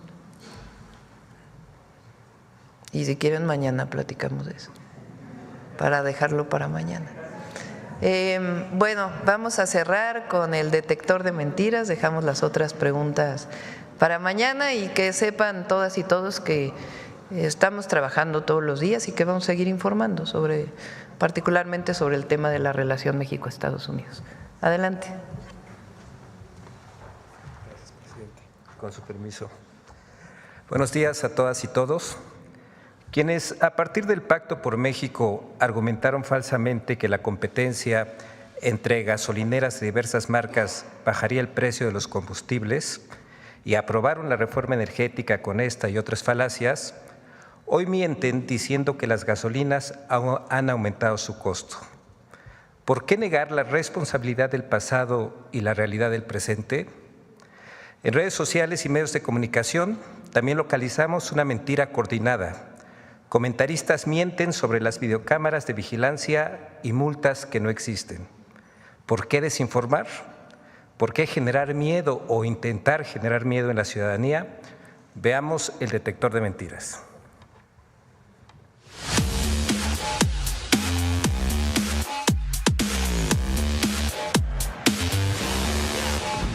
Supuestas multas millonarias por instalar cámaras en domicilios particulares, penas administrativas contra funcionarios de casilla de la elección judicial 2025 y falsos aumentos de los precios de las gasolinas fueron algunas de las noticias falsas que el detector de mentiras localizó esta semana. 1. El precio de la gasolina va en aumento. ¡Mentira! El precio de la gasolina regular en términos reales disminuyó un 0.4% en los primeros 3 meses del gobierno de la presidenta Claudia Sheinbaum. Además, la Procuraduría Federal del Consumidor anunció que colgará lonas en establecimientos con precios elevados de los combustibles con la leyenda "se vuelan la barda". 2. multas millonarias por instalar cámaras de seguridad en casas. ¿Sabías que te puedes meter en un problema hasta legal por las cámaras de seguridad que tienes en tu negocio o en tu casa? ¿Te pueden multar por tener cámaras de vigilancia en tu casa? La respuesta es sí. No puedes apuntar la cámara a la calle o a la casa de los vecinos, por ejemplo, porque eso es violar la privacidad. ¡Mentira! La Ley Federal de Protección de Datos Personales en posesión de los particulares aplica únicamente para personas físicas o morales de carácter privado que lleven a cabo el tratamiento de datos personales, exceptuando a las personas que lleven a cabo la recolección y almacenamiento de datos personales, que sea para uso exclusivamente personal y sin fines de divulgación o utilización comercial. 3. Los ciudadanos que participarán como funcionarios de casilla en la elección judicial de 2025 incurrirán en faltas administrativas y penales. ¡Mentira! La consejera presidenta del Instituto Nacional Electoral, Guadalupe Tadei, aclaró que es falso que se sancionará a las ciudadanas y ciudadanos que participen como funcionarios de casilla en el proceso electoral y aseguró que quienes participen no correrán riesgo alguno. 4. La presidenta Claudia Sheinbaum admitió que se compraron votos. ¡Mentira! El video que circula en redes sociales, en donde la presidenta Claudia Sheinbaum supuestamente afirma que se compraron votos en la elección de 2024, fue creado con inteligencia artificial. El video original corresponde a un mensaje de la presidenta sobre la aprobación del proyecto de presupuesto de 2025. 5. Médicos arrastran a una persona infectada con metaneumovirus humano en 2025. ¡Mentira! El video que circula en redes sociales corresponde a 2022 y no tiene relación con el aumento estacional de casos de metaneumovirus humanos en China.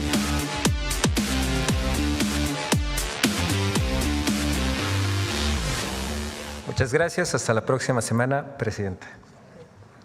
Muchas gracias. Buenos días. Buenos días a todos.